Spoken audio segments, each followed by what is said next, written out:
Okay. All right. Thanks everybody for joining. I just echo what Charlie said about being adapted to change in this industry. And, also just thanking him for, the opportunity and his work putting this together each year and year. It's not my first one. I always enjoy these. And I wish I could see y'all because I'm sure hopefully many of the folks in the audience are Howard Law School alums. So it's good to, it would be good to see the familiar faces there. I'm going to jump right into it because as a moderator who's remote, I kind of have to read the room that I can't see. And so I'm going to defer to the other panelists and just stick to asking really good questions. So for the most part, pretend I'm not here unless they're interrupting me. Then you can pretend that I'm here. No, but I just want to start by introducing my colleagues. I'll start with Julien because I see you first. Julien is a Georgetown Law alumni. He is currently senior counsel at Perkins Coie's Technology Transactions and Practice Group. He counsels many of the world's largest technology providers and customers on complex transactions related to the development, licensing, and monetization of technology and intellectual property. Prior to joining Perkins Coie, Julien was lead technology and outsourcing counsel at UPS, where he oversaw all of the company's transactions related to purchase and implementation of new technologies and digital transformation. Charnay, who you see in the middle, Charnay Augustin is a 2011 graduate of Hustle. She's currently serving as senior counsel at Uber, where she primarily supports Uber's ride-sharing marketplace teams, which design and operationalize the technology for pricing and matching riders and drivers during the Uber app. Prior to joining Uber, Charnay was the associate principal counsel in the legal department at National Geographic. Myself, and then I'll jump to Alex. I'm an associate at Gibson, Dunn, and Crutcher. I split my time in our Palo Alto office and our Houston office. My practice primarily consists of advising many tech companies on privacy and cybersecurity, as well as ad tech and product counseling work. And it's a lot of operationalizing privacy programs, but also guiding companies through product launches and feature launches in a way that's very practical and strategic and aligns with the types of companies that I work with who are fast moving. Also finished law school at Howard in 2017. Alex is senior legal counsel at Uber. Prior to that, he spent time at Postmates, and prior to that, he was spent time in-house at McDonald's, and has an incredible depth and understanding of a lot of the technologies that we'll talk about today. So let's kick it off with just telling folks a day in your life. Julien, let's start with you. What does a typical day look like for you? Who's your typical client, and how do you help them? So I guess I would start by saying that it's not typical. It's a camera over here. Looking at one camera on one side. Yeah. So my day always involves some aspect of technology and IP, but it runs the gamut from emergency situations where a part of what I do is advise clients on M&A transactions. The IP aspects of that. So sometimes we'll get these fire drills where I think my day is going to be relaxed, but the day turns out being help us sell this company, for X billion dollars in 2 weeks, and it's everything, all the craziness that goes along with that. Sometimes it's on the opposite end, strategic partnerships between major industry players. And by the way, if you hear me talk about a client, it's because it's public and the client is cool with it. So I do a ton of work for Microsoft, for example. So when they did their strategic partnership with Samsung, that's been announced. I did the deal where you can now play Xbox through Samsung smart TVs. Sometimes I have people who have really good ideas and no money at all. And they come to me and they say, hey, what should I do to protect my IP? So when I get to an exit of it, I haven't messed up my valuation. So it all has to do with technology and IP. But as you can see, it's my day's really never the same.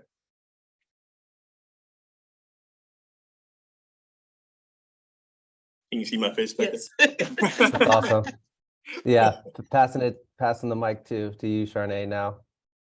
Okay, yeah, so not so much of a typical day, like Julien said, you never know what might come up on a day. I guess the easiest way to describe my role, I spend the majority of my day product counseling, of course, our business clients. I think as Stanton mentioned, I support, the product and operations team that operationalize the app.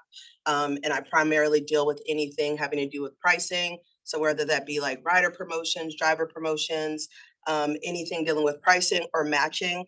And matching is what we're going to get into as a part of this conversation. A lot of people don't know our matching. That's a model, a machine learning model.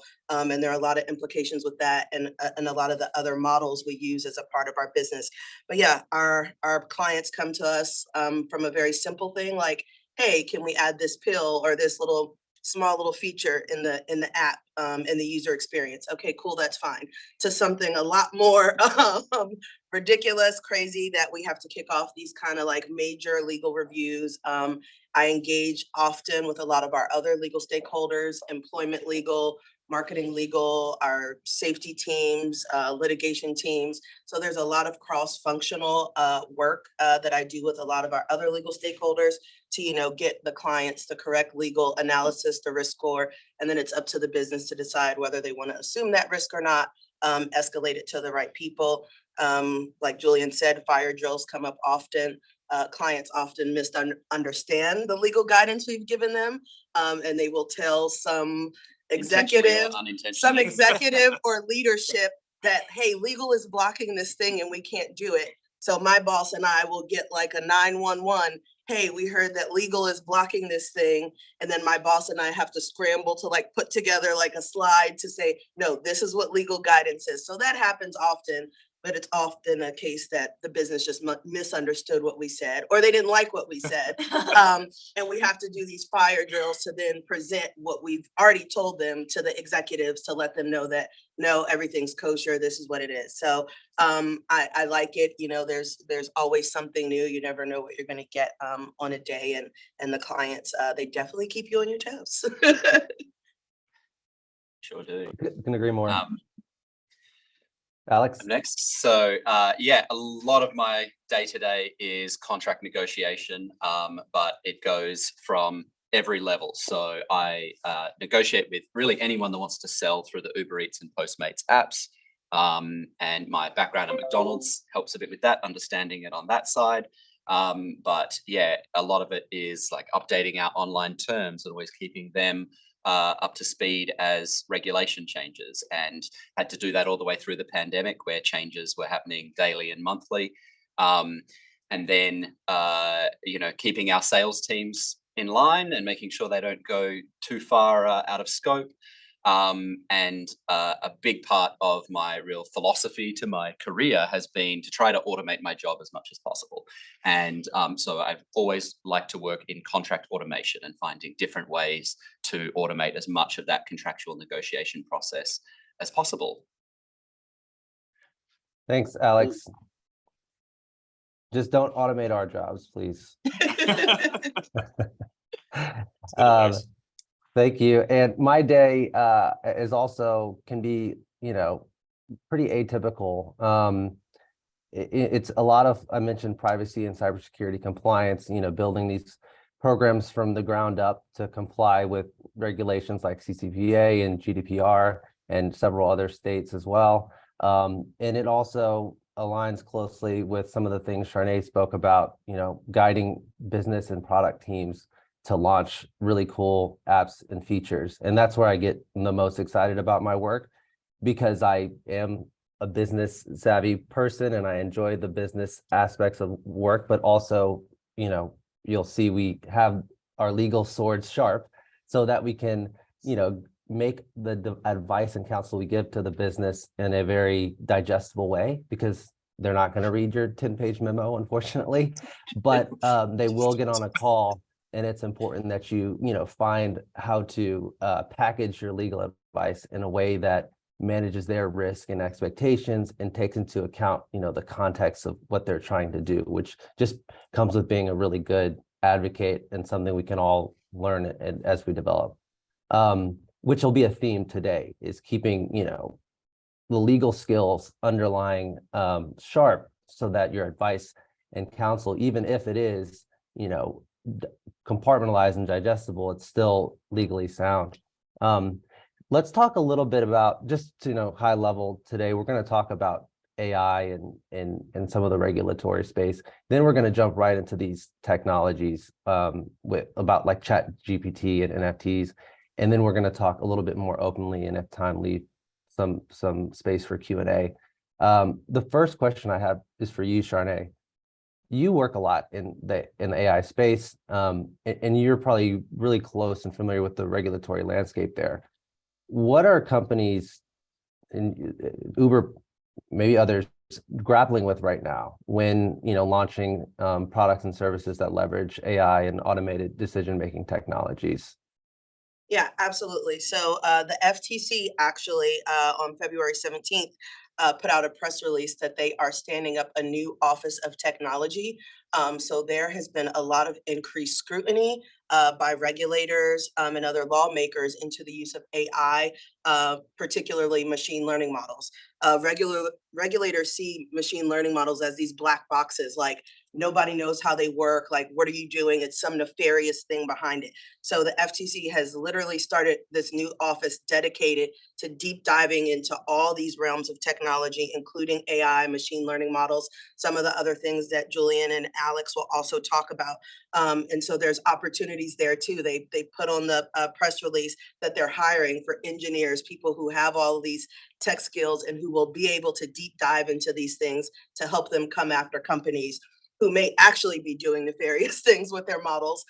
So as a part of that, my job right now, especially what we're doing an audit of all of our models to make sure us as counsel, we actually know how they work.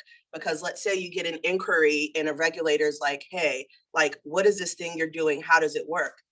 Most people would not be able to explain it and would not know.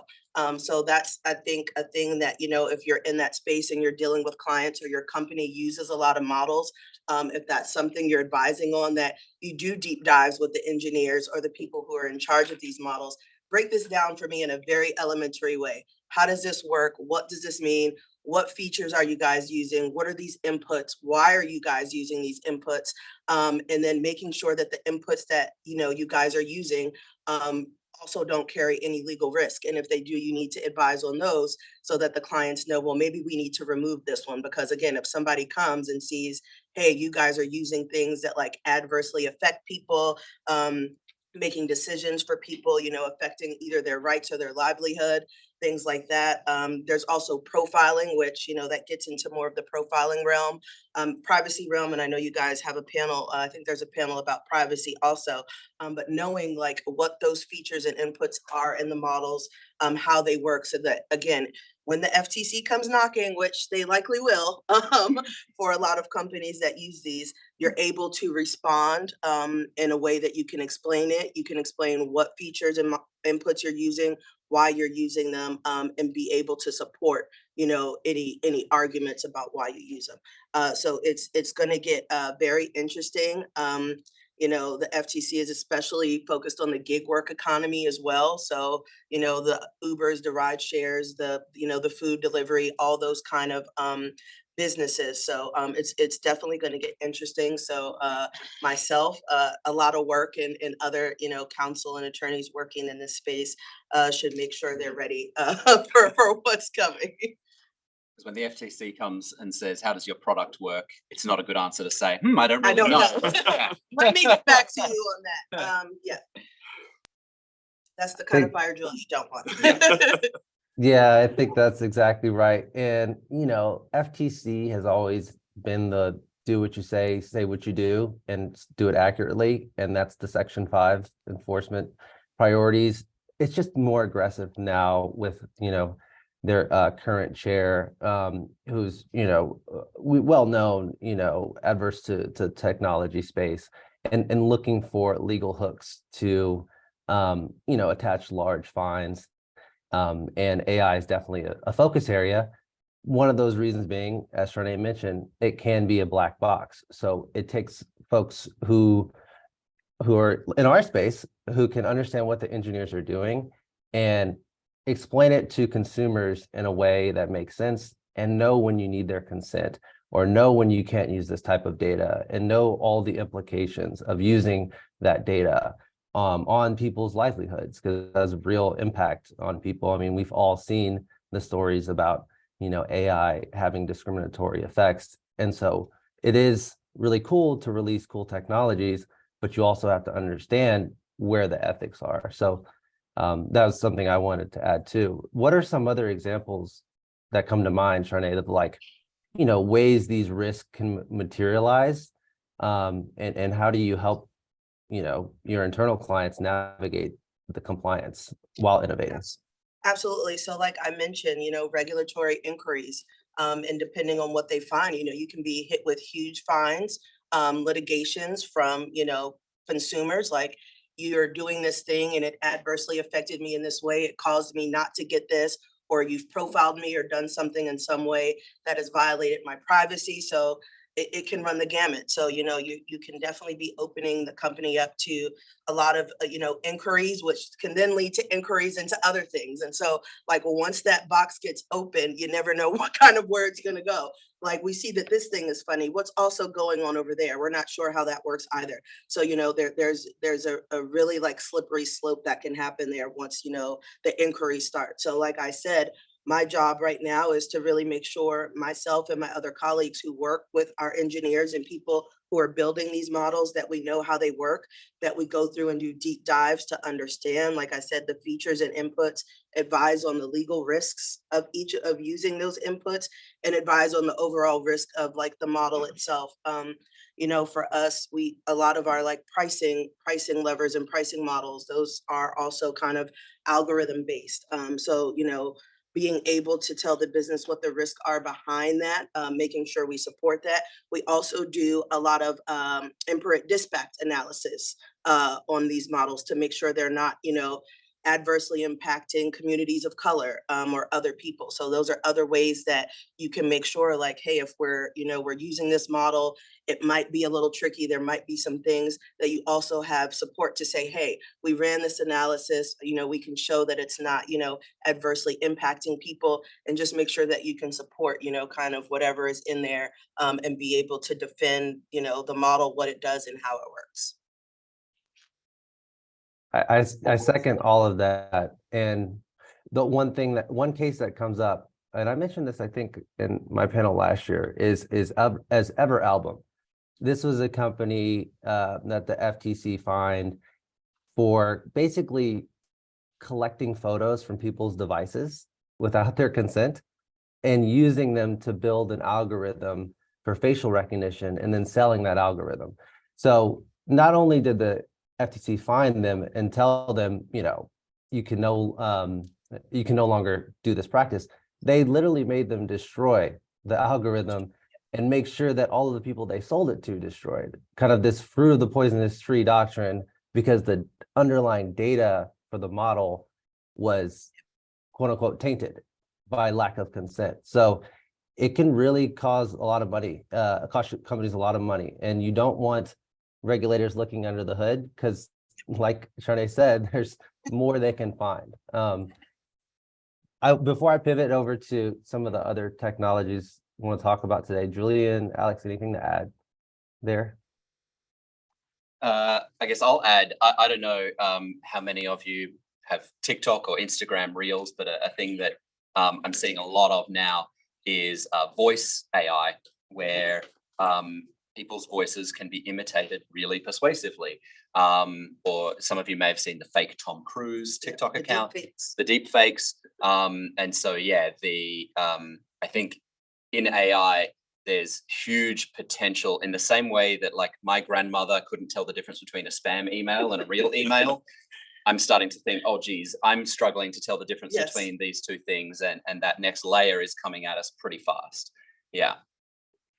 But I think the lesson is we could try to ban these things, but I don't think that ever works. The answer is yeah, and people, it's going to happen anyway. So you've got to teach people how to use it, how to spot the fakes, and educate people to deal with it, rather than trying to put your head in the sand and avoid it. Agreed. Okay, let's talk about Chat GPT. We had even punted around the idea before this of recording this conversation on Chat GPT, just because the technology is really powerful. And Alex, maybe you could give us a little bit of background on Chat GPT. Julien, you as well, just because of your experience and understanding of and work with OpenAI. Maybe both of you could talk about some of the opportunities and risk with regard to Chat GPT, and maybe even the basics about how it works and how it started. Sure, yeah, I'm happy to jump in first. So I guess because I work in this contract space and contract automation, that's definitely, from a professional perspective, the first thing I think of.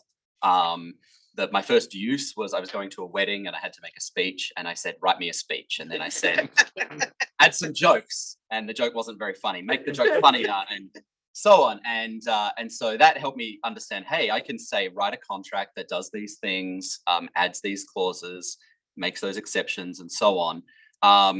And so there are huge opportunities for automation, being able to produce a large volume and a large variety of contracts with fewer people. There's, I think, a great opportunity for access to law. People who otherwise they couldn't afford a lawyer to draft a contract for them, and they would just go with no contract. I think now they have an opportunity to potentially do it themselves.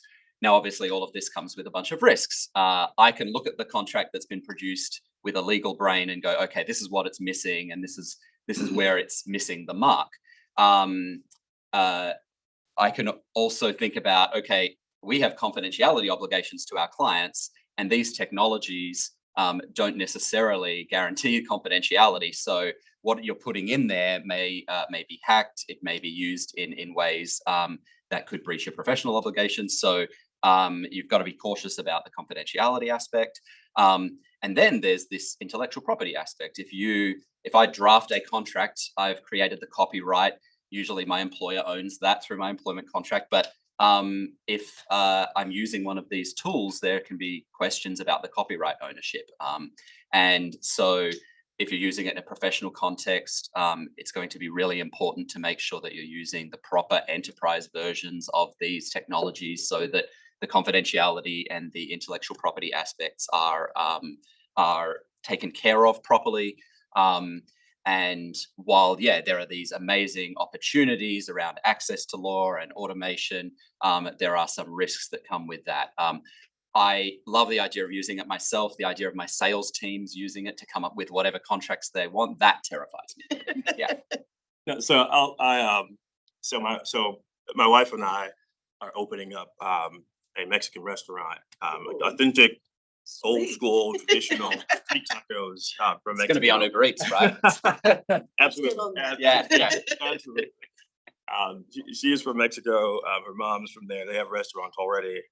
But just imagine any restaurant that's based on traditional, authentic recipes. And there's just a process that goes along with it, right? And part of the process is you have to develop operational procedures, ingredients, just the how-to for the cooks and the chefs in the kitchen, so they know how to prepare your traditional, authentic recipes and they don't screw it up. One of my first uses of Chat GPT was to create, I admit it, to take a shortcut, was trying to create that playbook for the kitchen in like 90% less time. And so I used it, and Chat GPT was great. But one of the issues is the way it spits out, and this is not just about Chat GPT, it's really about like generative AI across the board, right? Because there are other companies that do it, whether it's art that you want to create, or stories, or whatever your deliverable is. The AI can spit it out in such a way that it sounds like it's perfect, but there are holes there, and that's kind of what you. And the point is, even with my recipe that looked fantastic, I showed it to my mother-in-law, and she's like, "What? You missed the mark. That's not it." And so that I think, as long as I think we're aware, right, of those issues with regards to generative AI, that even when it spits out a product that doesn't sound like a computer, it looks clean, it's still just based off of information that's been fed to it over and over. And so it oftentimes can spit out, and it does spit out things that sound correct, but in reality are off the mark. And so I think the challenge that we're all going to have is realizing that generative AI is always going to be a tool, and recognizing that we're still going to have to do our homework and due diligence and the same type of checks. It might get you a starting point, but you're still going to have to check your sources, right? It's just like, and make sure that homework is done. I just don't think I think we as lawyers will get that, because that's part of our nature, but I don't know if society gets that piece yet. It's going to be interesting to see like how college students start to leverage it, write me a paper on X. And it's going to be interesting to see how that goes, and like what professors, like, I think professors will be able to, obviously, like you guys said, spot those, like, hold on, where did this come from? Yeah. So I think that's another way it's going to get interesting for sure. I was back home in Australia in January, and front page news was each state's education department banning ChatGPT, except one state that said, we're not going to ban it, we're going to teach kids how to use it properly. And my mum works in the education department back home, and not in a state that's banning it. And I was telling her, I think they're taking the wrong approach. I think you've got to teach how to use it properly rather than put your head in the sand. Yeah. And a thought bubble I had while we're talking about ChatGPT, DALL-E, which produces the images. One of the things at McDonald's that we've talked about was we've seen picture contracts. So for people where English isn't their first language, or maybe in countries where there's low literacy rates, we've seen examples of like confidentiality agreements that have little icons and images to explain the concepts. And so there's probably some potential there with something like DALL-E to say, hey, generate me an image that explains this concept. And you could have a lot of fun with that. This idea that we were never able to execute on maybe has some more potential now. And then just one other piece that I'll add, just from a copyright perspective, even if you use generative AI, you have your I'll call it a book as an example. So you talk to the AI, you say, write me a children's book on Donnie X, who lives in Denver and he saves the day. The book is printed, and then you try to generally, if you wrote that book yourself, you've got copyright protection at the moment. You wrote your story on the paper, you don't have to register it or do anything to it. You write a story and write it down, it's copyrighted. Well, it's to be seen how that will work with generative AI, because I know the Copyright Office has already thought about those issues and rejected, at least in certain instances, works that in any other sense would have been like written copyrighted works, but it was created by AI and they weren't ready to recognize the copyright or IP in that. So that does not mean that won't change, right? As generative AI becomes more mainstream, but right now all that it's really great. No, absolutely. I think the law definitely struggles to keep up with technology and how fast it moves. A lot of it's kind of like the wild, wild west. And they're definitely, I think, struggling to keep up.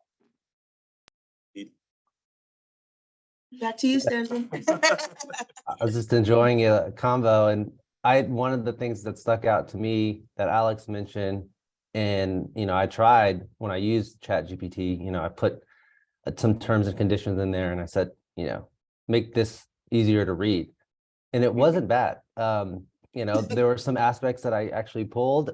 Most of the aspects was me, obviously, but there was a thought that came across my mind as I was doing it. It was like, this is so accessible that it's going to come with a lot of responsibility, and it takes knowing where the gaps are to, understand how to use it. And I think there was an example I saw on the internet. Someone, asked about some civil rights. So there was some question of whether someone believed in separation of powers, and it went on this whole tangent about how this person was a proponent of it, believed in it. Turned out it was completely wrong. This person was very against it, and all the citations it provided were wrong. But to Julian's point, the output was very nice and it looked right. And so unless you knew to check, you just assume, oh, it came from the computer. Computers are always right. We can't have that assumption, and companies can't either. No longer can you say, well, the algorithm, told us to give you this opportunity versus this opportunity. I mean, you deployed the algorithm, so you need to know that the buck stops with you. And so while there is no kind of ban on AI or AI law, which there shouldn't be, we need to find a way to catch these concepts up to apply to the current level of technology. Yeah. So that's Chat GPT. We can talk more about it at the end, but I do want to pivot to talk about NFTs, which is another hot space. And, maybe similar to Chat GPT, Alex, you can just give us some of the basics on fungible versus non-fungible tokens. And then maybe we can all talk about how we're seeing it being used in society and in the legal community.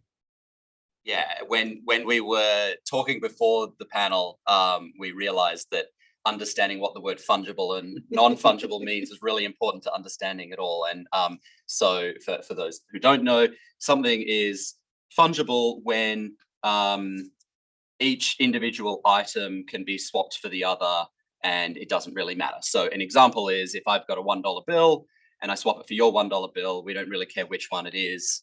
So money is fungible. The example I used, because I grew up on the outback in Australia, it was sheep. We had 5,000 sheep.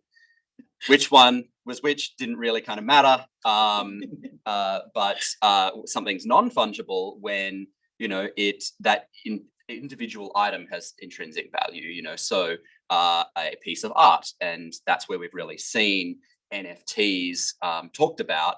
Is Bitcoin is the FTs, the fungible tokens. One Bitcoin and another can be swapped, doesn't really matter. But one NFT, a non-fungible token, it's like, well, this is linked to this particular piece of copyright or this piece of art, and you can't just swap it for any other one of these tokens. So that's really important to those two ideas.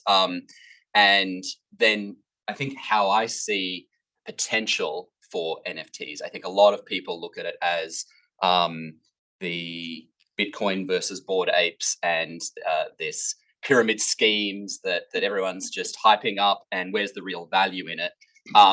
Where I see the value is that essentially these are registers of property that don't have government registers. So in the same way that at the moment you can get a certificate of title for your land, you'll be able to register a trademark or a patent.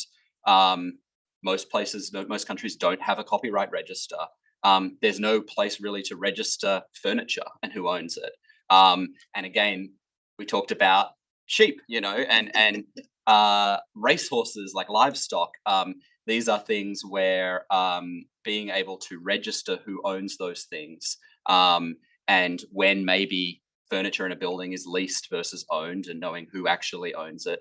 At the moment, for copyright and a lot of these things, you have to have this chain of title. You need to have a contractual chain going back to who originally created it, to understand who owns it.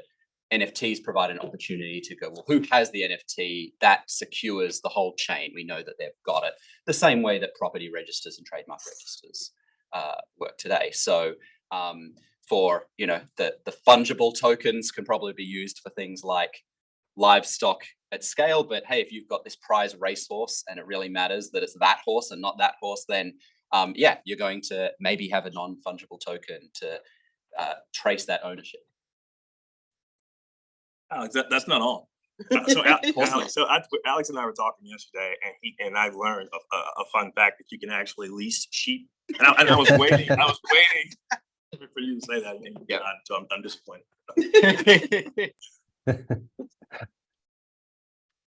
Yeah, no, I thank you for taking us to the Outback. I always love like illustrative examples, and that is now how I understand NFTs. So thank you. So we talked about now let's talk about deploying these technologies in the companies that we've worked at, even in law firms. And maybe Julien, you can start with you. When you were in-house and advising companies from an outside counsel perspective, what do you look to when the business wants to deploy these tools? And what does it also mean from a outsourcing perspective? How do you advise on the use of certain products, and how do you kind of risk assess that? It's not easy, right? I think it kind of cuts down to risk versus reward analysis, and understanding that your job as an attorney, outside counsel for sure, but certainly in-house, is to help the business team, identify and mitigate risk and not be a deal blocker, because folks will just stop coming to you. They will do it anyway. And if you develop a relationship with your business colleagues, that's a business relationship, realizing that you are not just a lawyer, but a member of the business team, that helps a lot. And so generally when it comes to risk, it's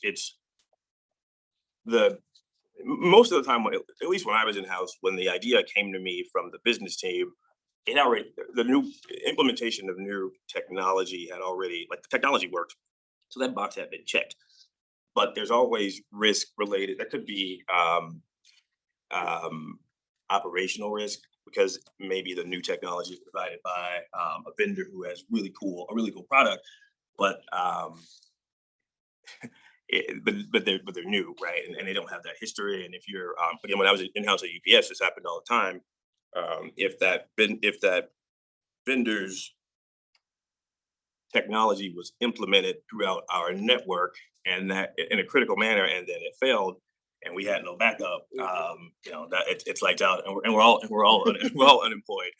So it's and there are ways to account for that, right? So it's identifying and mitigating those operational risks.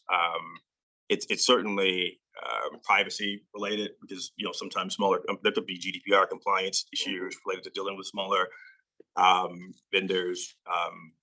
Point is, it's that type of conversation, though, right? You have an across the board conversation about operational and legal risks.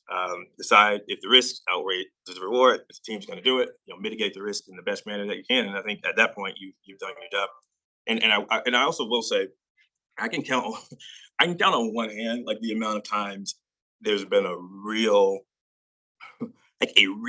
critical, like, legal issue that, like, guys, don't do this, and this is like going to jeopardize the company. But I actually have had a couple of those, and I will say, for those times, and it's 99.9% of the time that's not going to be the case. But for those red flag times where there are key items that are real legal risk, you gotta be confident enough in your position to push back and escalate, in a professional manner. But that's also your job, is to protect the company. So it's kind of balancing all of that.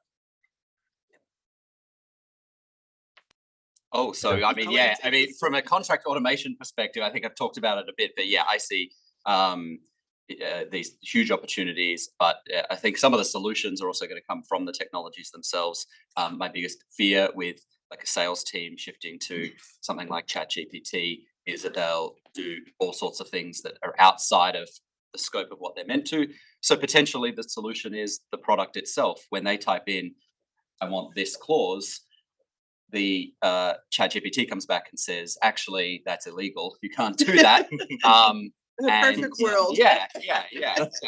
That would be creating a cartel. You can't do that. And or even, the company's policy is this, so you have to do it this way. And so things that I'm doing through meetings and one-on-one with them, I think that you can kind of leave them to their own devices a bit more once you trust the technology to set those guardrails for them. Yeah, I think that's right. Charnay? Oh, I don't have anything to add. I think these guys covered it. Sounds good. Oh, one thing I'll add is, and Julian mentioned this a bit, is, your customers not going to you anymore. I mean, that's a real thing, you have to find what that middle ground is where you're strong in the legal advice and your justification for saying something's, high risk and that they shouldn't do it. And not be swayed too much by the business because you have the understanding of, what their goals are too. And I think one of the benefits of, because I did a lot of work in-house and I've been seconded, you have that context when you're sitting in the company. Whereas when you're outside as outside counsel, you only get the information that's being sent to you as what they think is relevant to what your legal task is, which is, it's just never enough. So you have to, for example, if Uber had a question or something, first thing I'm doing is downloading the app and clicking around and figuring out how everything works and digging into the settings and, reading their terms, because that way I can come equipped with the conversation with the business as to what they're doing or what they think they're doing. Whereas being like, well, hey, what do your terms say about this? They're available, go do your homework. So it takes leaning in a lot too. And yeah, I think I that is a good lead into my prop, which is my Oculus here. And Yes. one of the best things you can do, we've all talked about using ChatGPT, and I think if we've got time, we might talk about the metaverse. But using these technologies is a great way to understand them, so that when your clients are asking about them, you take your knowledge from being a user of the technology, your legal knowledge, and you combine those and you apply the old traditional legal concepts to the new technology. That's the theme, y'all. I'm telling you, that is a theme. It is going to hold true for several years. Let's pivot to metaverse. So I do want to talk about that. Alex, you gave us a good example of, how to think about the metaverse. Can you tell us more about that, and also maybe give us some predictions on how this space is going to continue to grow and develop? Sure thing, absolutely. So the way I see it is, I think a lot of people, it's a mystery and it's a bit scary.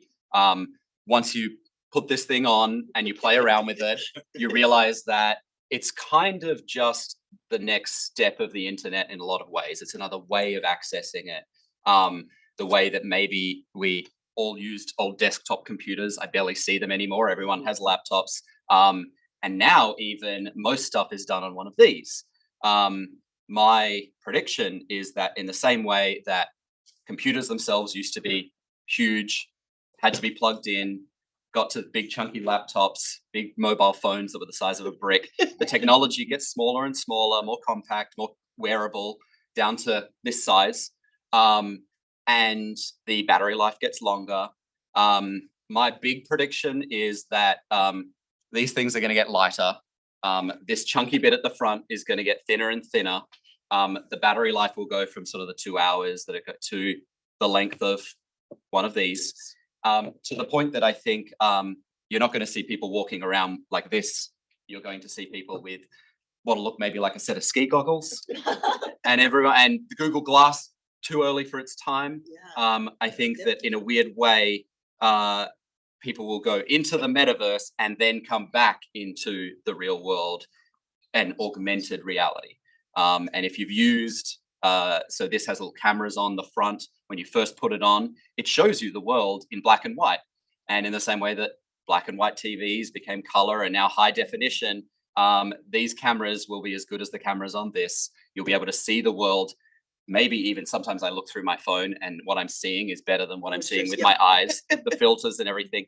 You'll be able to filter the world, and your messages will pop up in the corner. You'll be able to swipe things away. And I foresee that happening in the next 10 years. I mean, we went from no one carrying their phones around to everyone, I think really within the last 2 decades. Yep. I wouldn't be surprised if the next step happens in the next decade or two.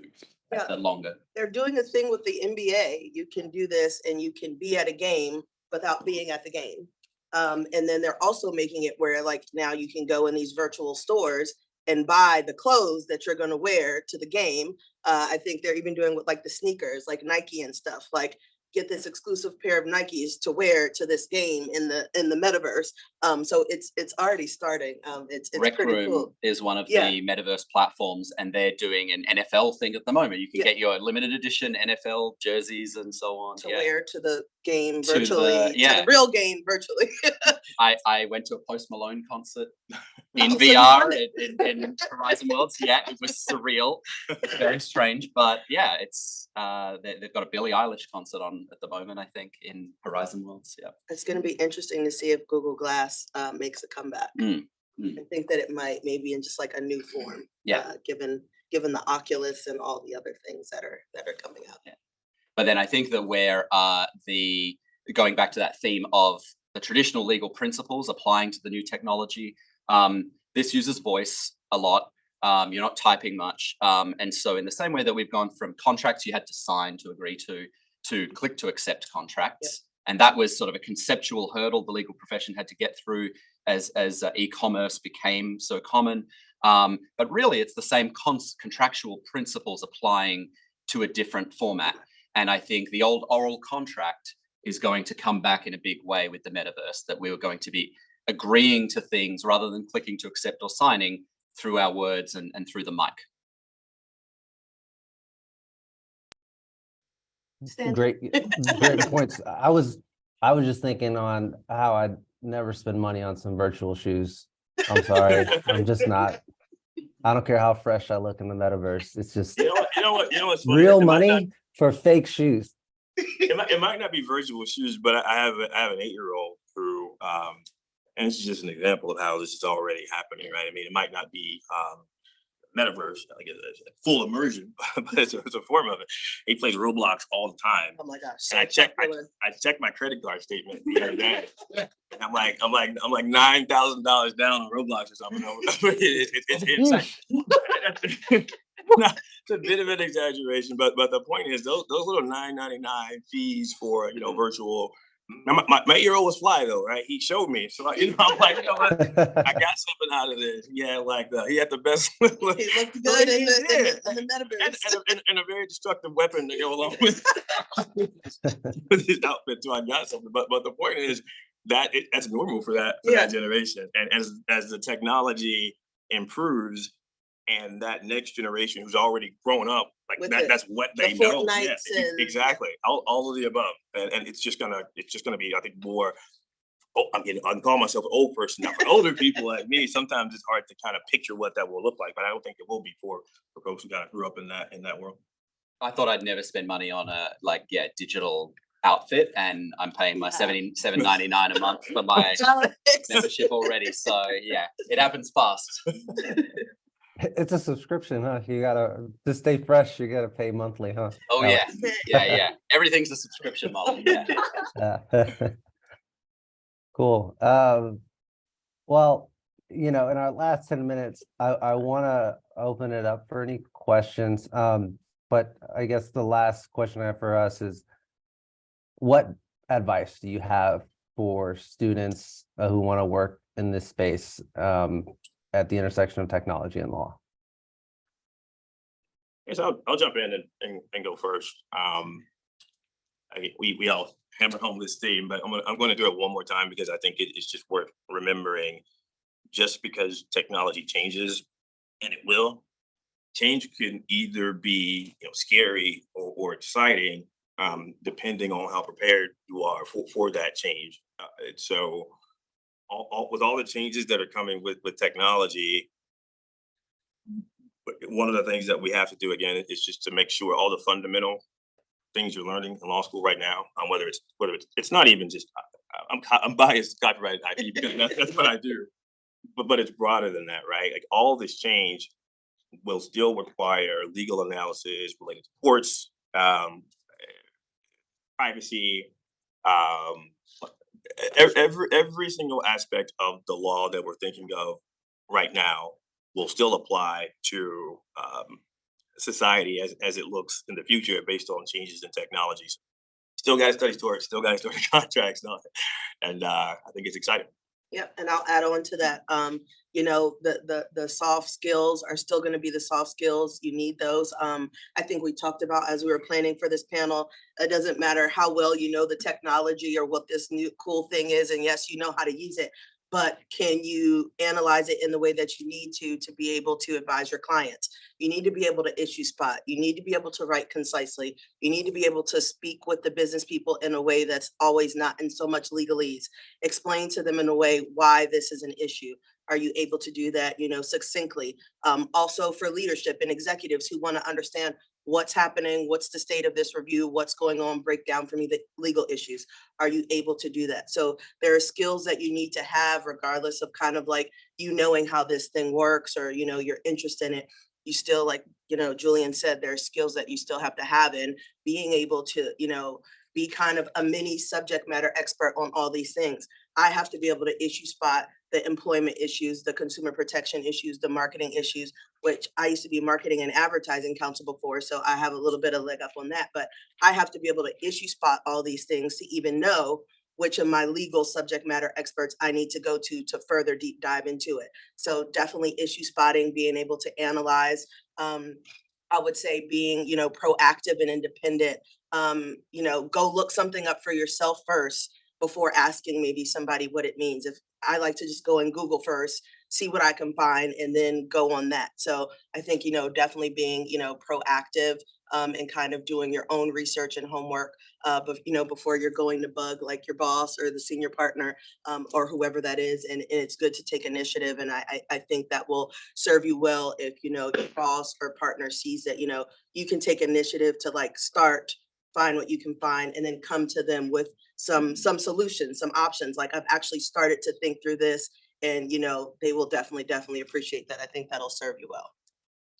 I'm going to reiterate both of those points and add one. So, I mean, absolutely understanding the philosophies and the concepts of law is fundamentally important because even though the technology is new, you're still applying those same principles to the new technology. The nuance of exactly how that works is new and challenging and interesting, but understanding like how to form a contract and whether an oral contract is binding. These principles are fundamental, even if the technology is new. Absolutely, the soft skills, being able to understand business concepts, being able to just talk to people, being personable. You know, these are super important skills, really, for any professional. And then the one I'll add on is play with the technology yourself. And it kind of goes to what you were saying. You know, look into it yourself before you go and ask someone. And let me tell you, when you're talking to engineers, software engineers, and saying, yeah, I've tried the tech, I've used it myself, that's refreshing for them because not a lot of lawyers do. And so you see them light up because, okay, there's a whole bunch of explaining that I can cut through and jump to this point. So yeah, like, I mean, they're a little expensive, but if you can grab one, they're lots of fun.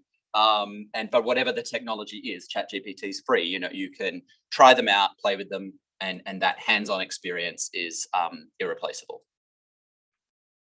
Thanks. And I will just second everything that everybody has said and maybe double click on just being proactive and also just doing the work, right? There's no shortcuts around that. It takes time to learn these areas. You know, I'm learning more every day. Charlie will talk to you about, you know, being a learner. It's a great mindset to have. And also just, you know, talk to people. I learn by talking to people. So, and I'm not shy.